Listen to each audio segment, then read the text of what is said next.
and we are recording, so I'm about to give the floor to Oli Lipski. She's the Queer Sensualist, a freelance sex and sex tech writer, bisexual researcher, public speaker, and future sensuality coach. She gave a great workshop last year, and so we're very happy to see her here again. Oli has degrees specializing in the history of bisexuality and queer theory. She is passionate about queering the conversation around sex, pleasure, and relationships. And since graduating, she has spent her career working with various sex-positive companies, from vibrator brands, sensual tech businesses, to adult sex and edu-porn platforms, and is now also on the path of coaching people into finding their most sensual selves. So over to you, Oli. Hello, thank you so much for that intro. I feel like, yeah, that was probably written a year ago. I'm now coaching people, and I can share a little bit more about that. And I'm very excited to share this workshop with you. I feel very honored to be a part of this community and this research group. Yeah. I'll get to me in a moment. I just want to, introduce, maybe this is what it's going to be: healing bi-phobia with bi-pleasure, and maybe just kind of pre-frame what this may look like. I've got a little bit of a content, so I'll start with a bit about who I am, why I'm here, and then we'll go into a bit of kind of educational stuff. I want to share a bit of my research, and just some kind of thoughts around biphobia and how that becomes internalized, and then go into the kind of the juicy part of the workshop, and I want to just do a bit, get out of the head for a bit, because it's going to be quite a heady day with all this research, and I just want to give you a moment to get into your body, and then we'll kind of do a bit of a writing exercise, some meditations, just to kind of see if something comes up. Also want to make sure that, this is totally optional. If there's any exercises or any things that you don't want to do, you can tap out. There's no, you don't have to partake in it. So consent-based options here, and we'll kind of conclude with, hopefully there'll be time for a bit of Q&A, and I can kind of share a little bit about bit more about what I do, and if you want to continue chatting to me. So let's get started. Yes, introduction. Hello. So as Lucia said, I am the Queer Sensualist. My name is Oli, and I use the pronouns she, her. I am a sensual intimacy coach, and I have been for the last year or so, working with people who are struggling with their intimacy, and supporting them to create more fulfilling sex and love lives. I studied the history of bisexuality at the University of Sussex, and went on to do a master's in sexual dissidence, so specialising in queer theory, and looking at all sorts of incredible research, some of which I've shared in these conferences. For example, queer reality dating shows, Sailor Moon's bisexuality, some stuff that I really enjoyed sharing with you guys over the years. As Ajia said, the last few years I've been, since graduating, I worked with a lot of sex tech companies as a content writer, market researcher, kind of using all of the really cool research that I learned at university, to kind of make sure that businesses were being inclusive and thinking about queerness, and kind of reframing how we think about sex outside of the heteronormative standards. I still call myself a bisexual researcher because I feel like I'm part of this community, and I still use my bisexual research.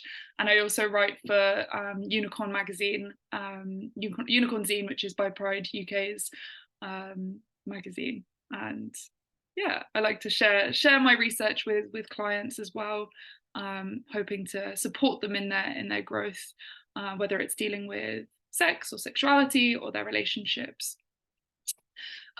Before I get into the kind of educational side of things, obviously this is optional, but I'd love to hear from you guys a little bit about something that brought you pleasure this week. And this can be sexual, it can be non-sexual, you know, there's no pressure to share, but just something that brought you pleasure this week. For example, you know, maybe you had a nice meal with some friends, or you tried a new sex toy, or anything that, you know, maybe you had a nice cup of tea. But I would just love to hear in the chat just one thing that brought you pleasure this week.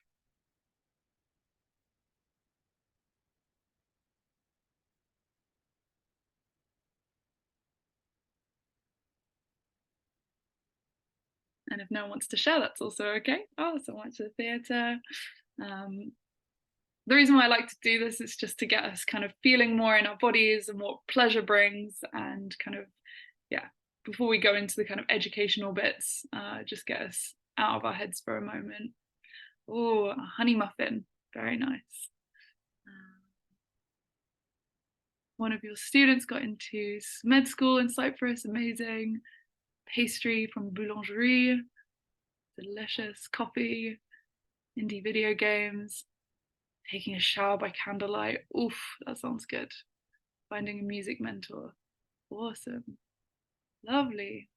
So it's always a nice way to kind of start the day thinking about or ending the week on the things that, you know, maybe brought you pleasure that week, just to kind of ground and spend a moment in gratitude for all of the things that can kind of bring us pleasure, because especially as bisexuals, which I'll talk about in a bit, you know, we can struggle with feeling connected to that part of ourselves, as bisexuals are renowned to be more anxious in the queer community.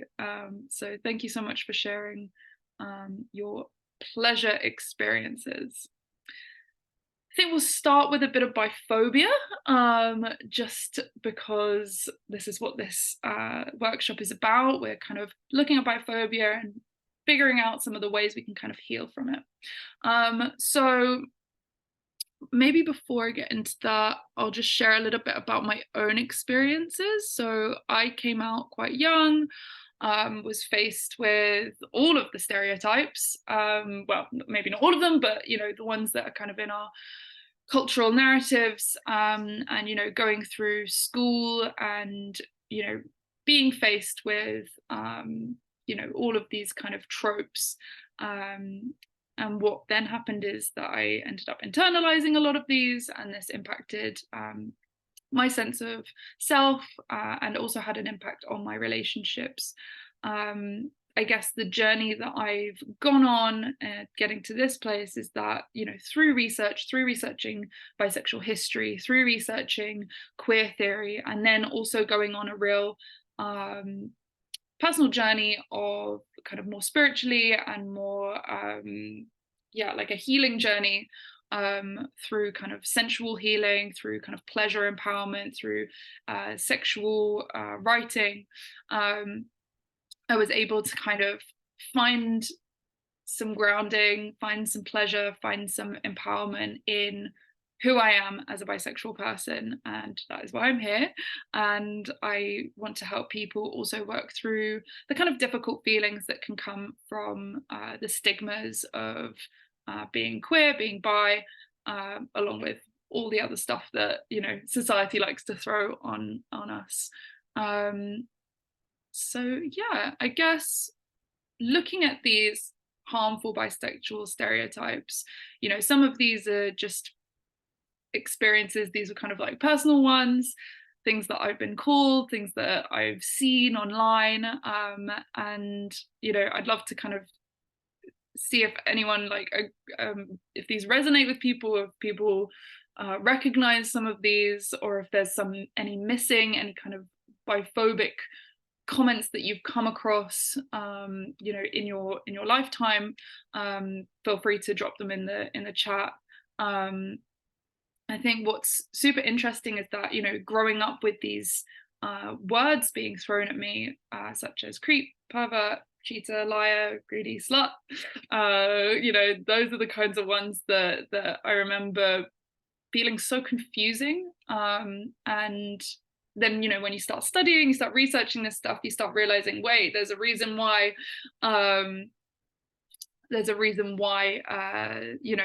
these words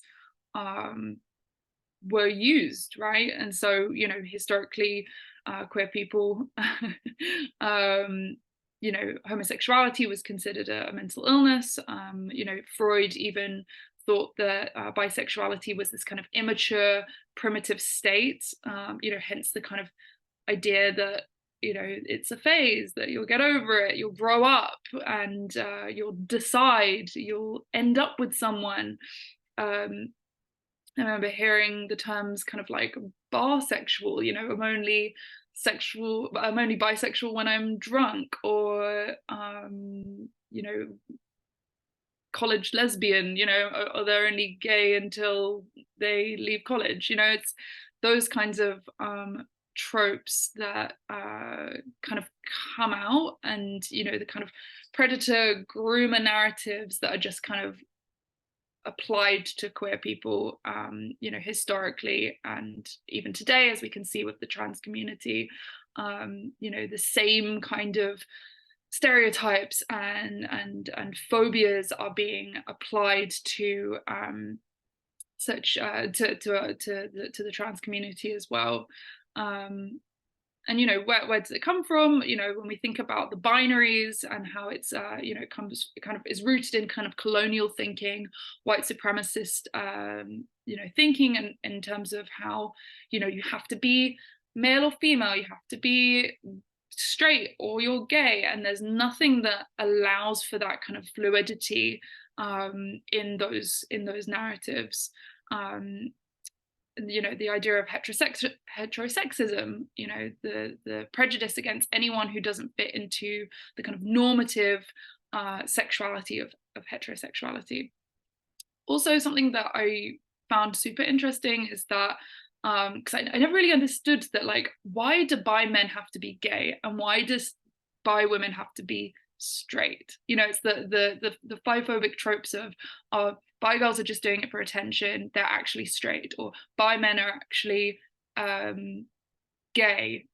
It's like those kind of ideas. I never really understood it, and I had a conversation with my friend who is a lesbian, and she was like, well, there, it's misogyny. And I was like, oh, of course. Knowing that, like, men are the default ideal partner. Maybe there's other reasons, but I remember something clicking, being like, oh, okay, there's also misogyny at play when we think about bisexuality. Why does this happen? I don't know about you guys, but growing up with, poor representation in media, there's usually the evil hypersexual, bisexual character that comes and steals the partner or ruins the relationships, or it's someone who is going through a phase and they end up with someone. It's always that ending up with someone, and that can really have an impact on our sense of selves as bisexual people. There's also the idea that everyone's a little bit bi can kind of also create a sense of dismissiveness around your husbands. I remember that word, so I've just seen in the comments, someone who has been a lesbian. But yeah, the kind of dismissiveness around bisexuality. Oh, everyone's a bit bi, like, get over yourself. That kind of erasure, right? It's an erasure, right? And I also did some research last year on queerness and non-monogamy, or the question of monogamy in the context of queerness, for Unicorn Zine. And I remember speaking to, I think it was actually someone, Dylan Stanford, who did a talk at one of these conferences maybe 2 years ago, and they were talking about the temporal norms of monogamy, and how bisexuality just challenges that inherently. That when we think about the person who you're with dictates your sexuality. When as bi people, if you are monogamous or even non-monogamous, we talk about the past, we talk about the future, we claim our sexuality by including these stories that, you know, heteronormative monogamy doesn't allow. It's like, this is who you are and this is who you're always going to be. So yeah, I'm seeing some stuff in the chat, which I'd love to kind of read through, but I want to make sure I'm sticking to time. I think I wanted to share, you know, the godmother of bisexuality, Robin Ox, obviously. You know, she's written some really great pieces on bi-phobia. And I found this from one of her chapters. It says, bisexuals make people uncomfortable. Many people wish that we would just go away, or at least keep quiet about it, because they perceive our very existence as a threat to the social order. A declaration of bisexual identity often results in discrimination, hostility, and invalidation. So yeah, I just wanted to point this out in terms of, you know, we don't fit into the kind of heterosexual matrix. It queers the idea of what sexuality is, and the social order of, you know, nuclear family, and everything has to be, you know, in line with that. And it's very validating just hearing that, right? It's validating to hear that, like, oh wait, people wish that we'd go, okay, that's why there's all of these stereotypes that try to keep us erased and oppressed. I think it's important to talk about internalized biphobia. Obviously, as someone who coaches people one-on-one, I do talk to a lot of people around, you know, how we've internalized messages from the world, and, you know, particularly as someone who's had to deal with the internalized biphobia, I wanted to kind of share this. So this is all taken from a carousel post I put on Instagram a few months ago, so you can follow me on Instagram if you want to check these out again. But I think the internalization of these messages is super interesting when we look at it in the context of, you know, shame and needing to kind of prove yourself. You know, rather than just letting us exist, we kind of feel like we don't belong. We're, you know, isolated within ourselves, right? We kind of feel like we're the only ones going through this. I know I felt like that, even though we're everywhere and there's so many of us. And it's, you know, the internalization of it all can be really isolating.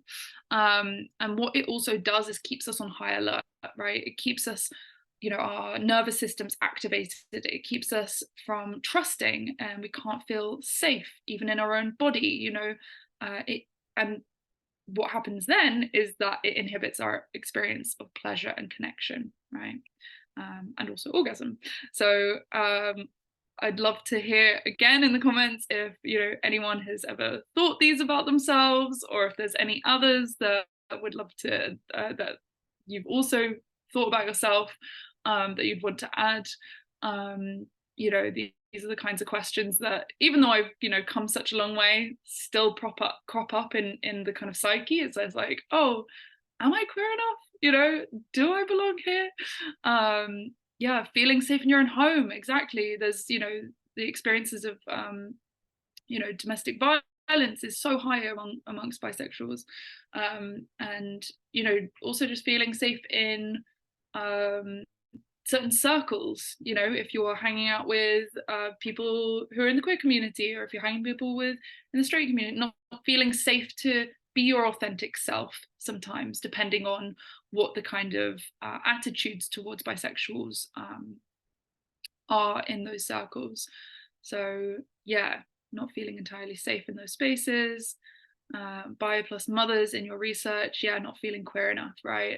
It's a very common experience that, yeah, I think we can all resonate with, considering the tropes, considering the stereotypes, considering the fact that, you know, we're not allowed to exist. So when we try to exist, it kind of, there's a disconnect or a disjointedness, and the whole, should I tell my children? I remember being a teenager and always having this in the back of my mind, like, gosh, it's going to be you know, a horrible thing to tell my kids this.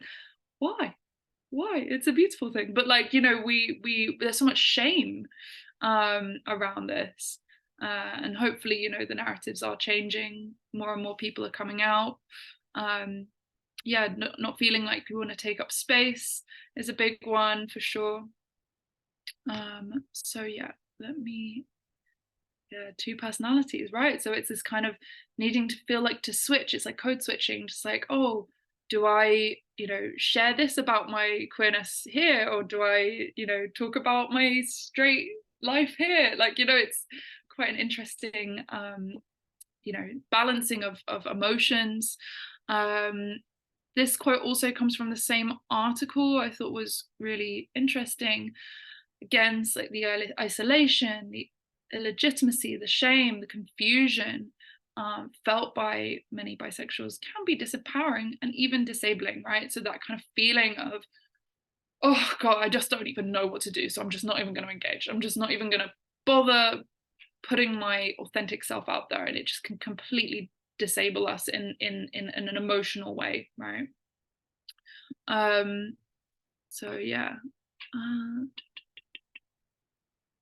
And also the impact, right? So, you know, these are taken from a range of studies. Obviously, these are all done on people who identify as bisexual, and obviously there's other multi-spectrum identities that could also be included in this, or they may have varying experiences as well. But this is just some of the research that I came across over the years. You know, biphobia causes poor mental health, higher rates of anxiety, relationship issues, domestic abuse, lower rates of orgasm. I don't know if anyone's seen that paper. And, you know, feelings of shame, bisexual erasure. Something that I think I discovered in one of the last conferences, the fact that funding is often used, well, the research about bi trauma is often used to gain funding for LGBT communities, but the funding never actually goes to the bisexual people who need it sometimes the most, right? Especially people who have intersecting identities, especially people of lower class identities and racialized identities as well, and bisexual people who are disabled. Like, where does the funding go? It often doesn't go to bisexual people. Lower rates of income, less likely to feel accepted in the workplace, less likely to be out in the workplace, and low self-esteem. So, you know, we can start to see the kind of ripple effect of stereotypes, how this impacts our internal sense of self, and how this then, you know, has an impact on how we move through the world. And this gorgeous quote that I keep sharing with people that I came across recently, because I just finished All About Love. Bell Hooks kind of ends the book on a little comment on shame. And, you know, as long as we feel shame, we can never believe ourselves worthy of love. And I think that can be said for so many things, that we never believe ourselves worthy of pleasure, of connection, of relationships, and that kind of feeling of worthiness can be so hard to access. And that's kind of what I spend a lot of time working with people in my one-on-one sessions, is how we deal with shame. And coming on to the more positive part of the workshop, so healing from it all. Obviously I don't have the answers. I'm not like some magician. I just really like to support people in feeling more safe in themselves and in their bodies, but obviously to become, you know, more powerfully bisensual, is the title of this slide. You know, there are things that we can do to kind of form communities, support each other,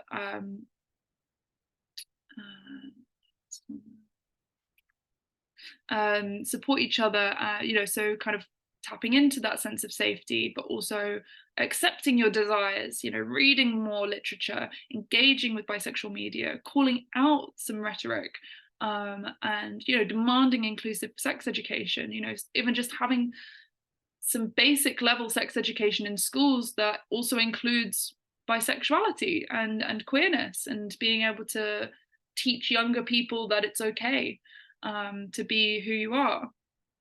And what I tend to help people with is yeah, kind of the more kind of journey within themselves, the kind of building on that sensual creativity, yeah, finding a sense of safety within yourself, soothing the inner biphobe, which is kind of what my workshop was on last year, which you can find on YouTube, I think.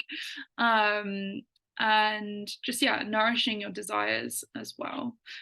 So there's a book, so Sex Ed for Bi Guys, Hugo writes this, and I'm definitely going to check that out.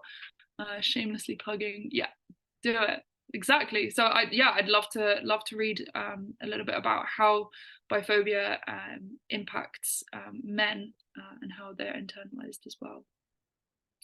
So moving on to the exercises, which I'm very excited about. We're going to be getting a little bit more grounded. Again, this is all optional. I'm just basically going to invite you to do a little bit of a meditation. So we're just going to get out of our heads into our bodies, and then we're going to do a bit of a writing exercise, and then I've got another guided exercise, and then we're going to do some more writing or drawing or whatever it is that you want to do. So I should have said this, if people have a pen and paper to hand, that's great. You might want to get that ready now. I can always just give you a minute just to collect that. And then once you're ready, in a minute or so, I'll just start with the grounding exercise. Definitely going to be saving some of these links that are going in the chat.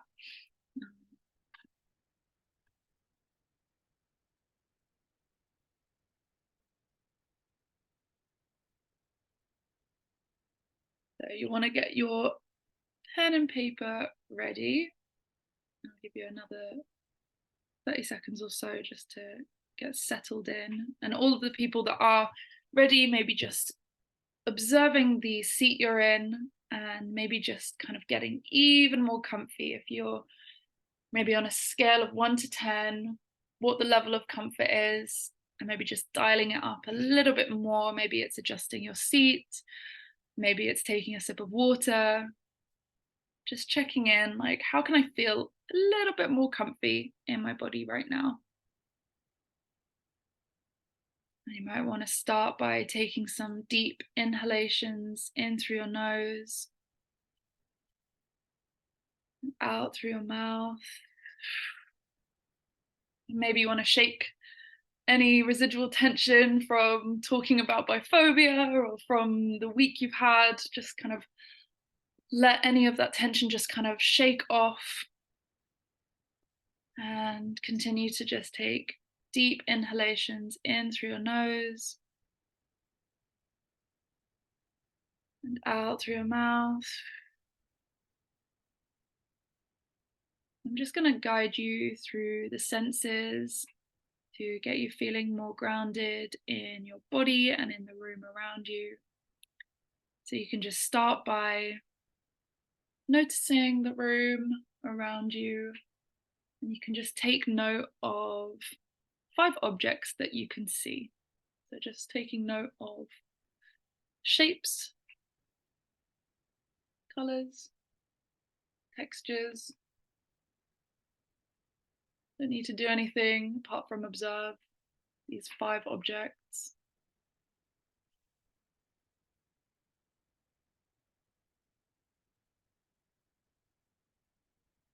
Just getting more in tune with your senses. And once you have your 5 objects, you can just gently lower the gaze or close your eyes if that feels comfortable.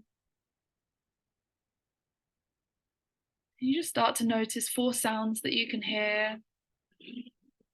This could be sounds close up or sounds far away. It could even be the sound of my voice. Just noticing 4 sounds that you can hear with your ears.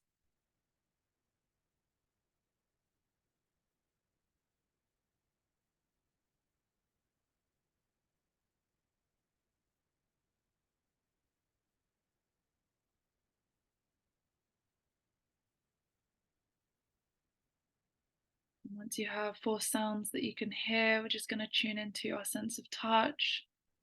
Just noticing the skin on your body. Being aware of 3 things that you can feel. This can be temperature, texture, pressure, clothing, the weight of your body. Just noticing 3 things that you can feel.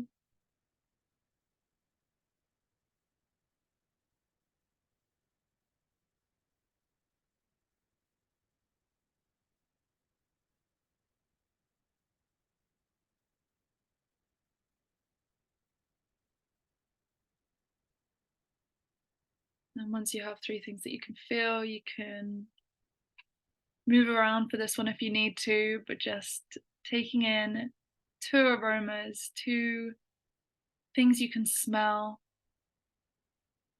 in the space around you. I'm smelling my tea, just noticing. And if there's nothing you can smell, that's also okay.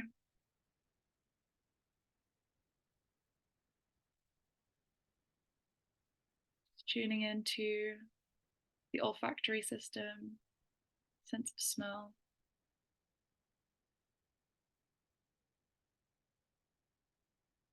And finally, just tuning into the sense of taste in your mouth. What flavors are in your mouth right now? Is it something you had earlier? Is it just the taste of saliva? Just observing taste in your mouth.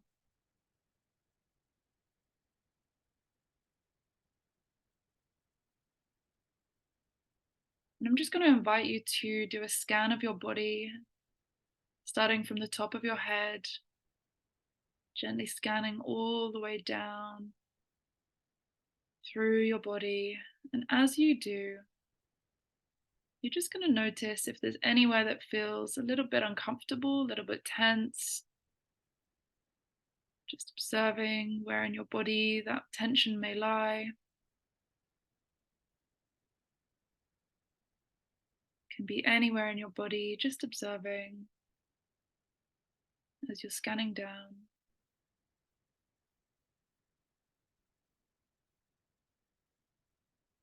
Taking note of that discomfort,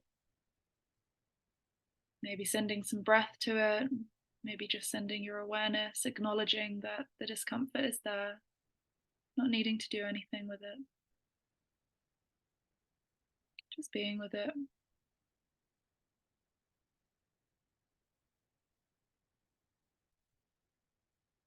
And scanning your body one more time. This time you're just going to notice if there's anywhere in your body that feels really comfy, really safe, really warm. Scanning from the top of your head all the way to your toes. Somewhere that feels like home.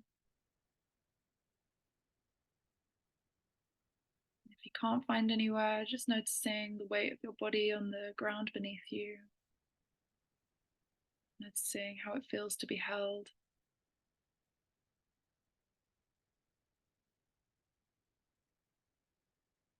Just breathing into that sense of comfort.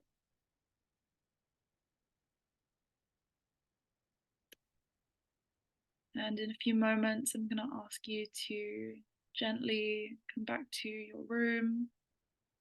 And I'm going to share with you some sentence starters, which you can take the next 5 minutes to just answer. And I'm going to put them on the screen for when you're ready. And I'm going to read them out to you. And you can just take the next 5 minutes to answer these. And you can always write them down and come back to them later if you don't have time today. So one thing I worry about being bisexual is ... And you can also just pick 1 or 2 of these sentence starters. You don't have to do all of them. One thing I wish I could change about bisexuality is ... one thing I fear about other people knowing that I'm bisexual is. So just understanding maybe where the fears are, maybe picking one sentence from the top and then one sentence from the bottom. So grounding in love, thinking about one thing that you love about being bisexual, one thing that exploring your bisexuality has allowed you to discover, or one moment where you felt truly alive and in touch with your bisexuality was when. So I'm just going to let you spend the next few minutes. You can do as little or as many of these as you like. Just taking some time to check in. What is one thing that maybe you feel uncomfortable about? And what is one thing that you feel connected to and grateful for?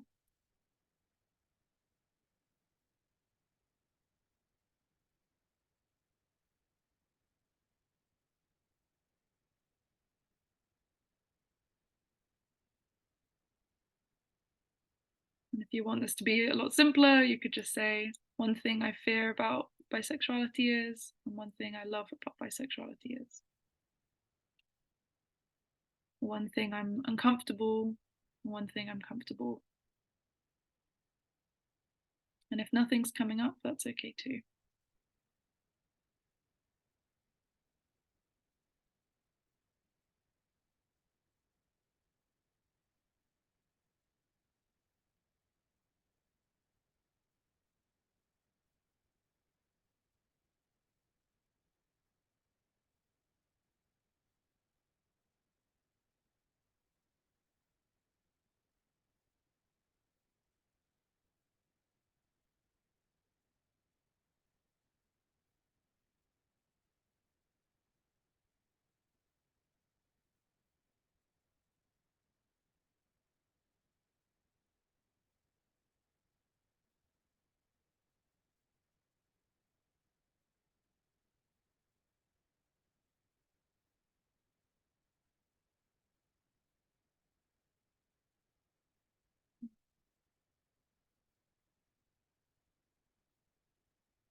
Give you another minute or so just to finish writing or thinking, reflecting, before we go on to the next exercise.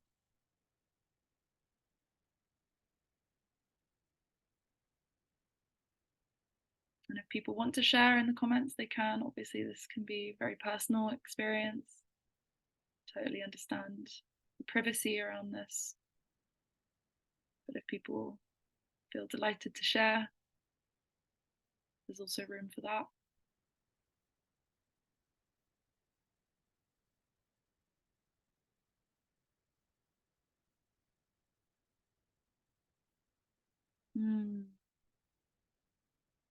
Thank you for sharing.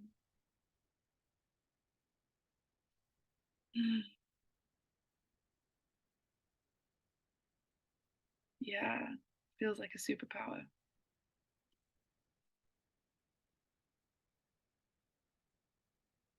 I love that. Yes to community. Gorgeous.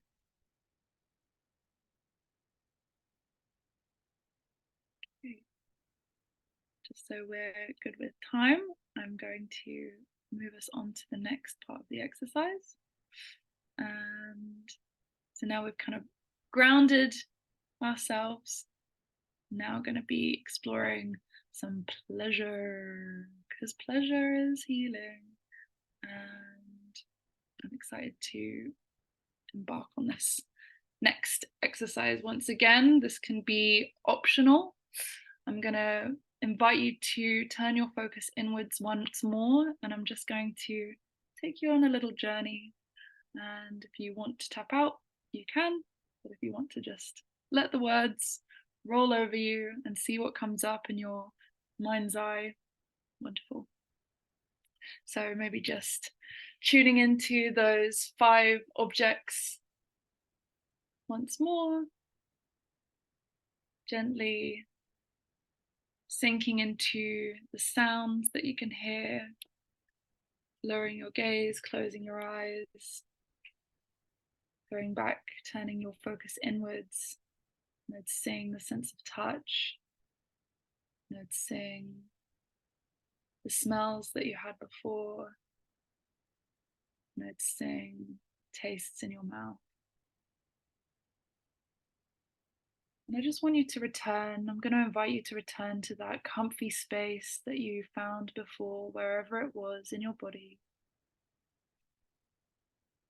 Remembering that sense of comfort, that place of home. Just feeling into the sensations. Maybe it's the ground beneath you. Maybe it's a body part that feels really comfy and warm. I'm just going to guide you through a thought experiment. And I just want you to recall a memory of pleasurable experience. It could be the one that you shared at the beginning today. It could be an experience from way back. It could be a recent experience. It could be perhaps relating to your bisexuality. Just recalling a memory, remembering where you were, maybe remembering who you were with, if anyone else was there, remembering what you were wearing, if you were wearing anything. Just noticing if there are any other sensory details that stand out in this memory of this pleasurable experience. Noticing if there's anything you can see, hear, touch, smell, taste. And if there's nothing, that's okay too. But just noticing if there's any part of your body that feels powerful, that feels tingly, that feels strong, that feels pleasurable. Just tune into any sensations in your body that are becoming present to you right now. Expanding into those sensations. I'm just going to go on a journey of self-discovery and pleasure within your bisexuality. Just noticing where you're at this point in your life. Noticing who you are, where you've come from, the journey you've been on, how far you've come.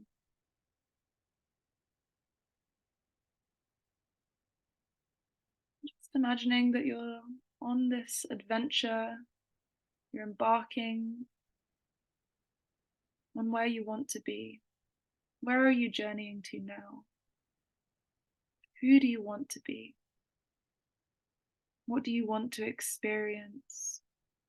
Who is coming with you on this journey? You can start to picture this ideal bi-pleasure sanctuary, this future self, this future space, this delicious sanctuary of pleasure and bisexuality. What does it look like? Are there any colors, textures, smells, sounds, tastes? Is there anything that you want to enjoy? Is there anything you want to feel?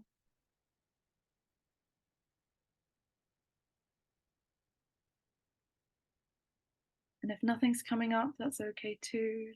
Just breathing into whatever sensations, whatever fantasies, whatever feelings. If there's any visuals that you're imagining in this place, enjoying that. If there's any sensations in your body, just breathing into those parts. Allow yourself to expand into those sensations. Just remembering that you are enough, that you are safe in this world, this sanctuary of yours. You are protected.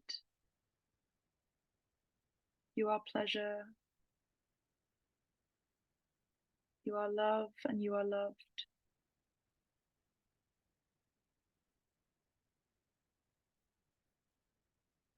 Noticing if there's anything else that is coming up, just allowing it to be.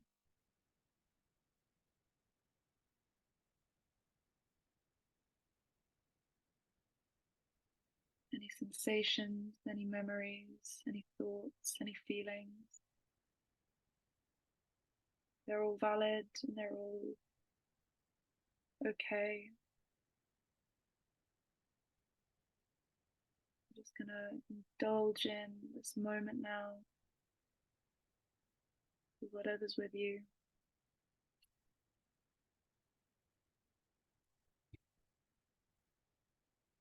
You can start to notice the tastes in your mouth, smells around you,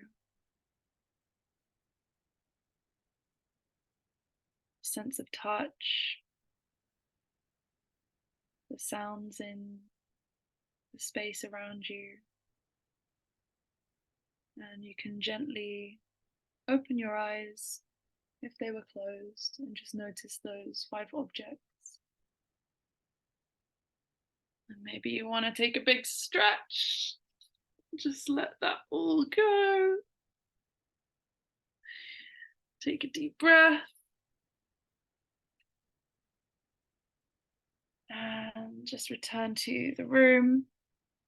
And I just want to invite you to maybe write some stuff down, whatever came up for you in that exercise. If anything, if you want to doodle, if you want to draw, if you want to write some affirmations for yourself, anything to do with what bisexual pleasure means to you. Anything that you want to take forward to carry you on this journey. And I'll give you the next few minutes to just do this before we close.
give you one more minute and just know that you can always return to this after the conference or on the breaks.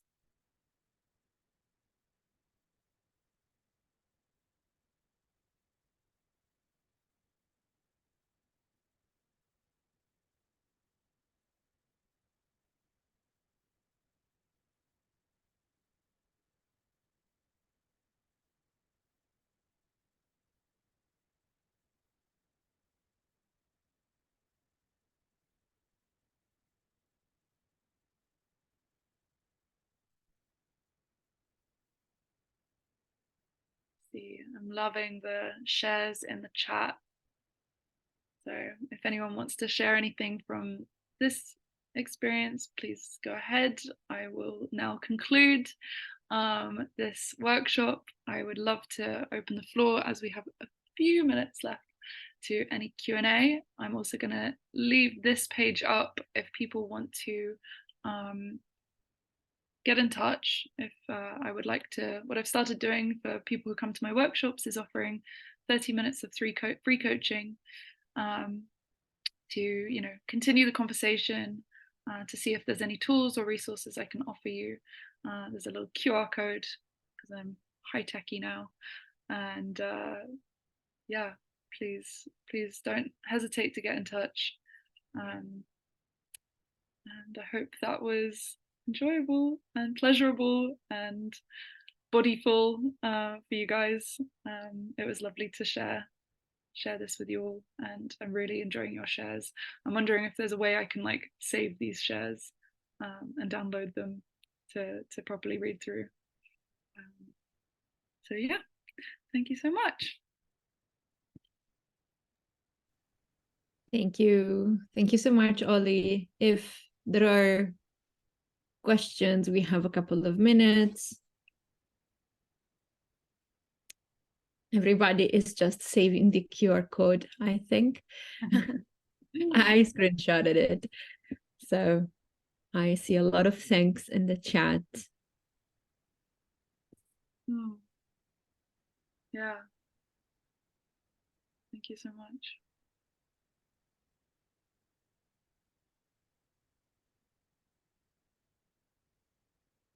Okay. Well, and like a huge round of virtual applause. Oli, that was great again. Thank you for this relaxing moment in this very busy day from us all in the organizing team. We enjoyed it quite a lot. Okay, so thank you. And for everyone, we'll have a couple of minutes of pause and we will regroup for the next panel in 5 minutes. Thank you, everyone. Thank you, Oli. Thank you.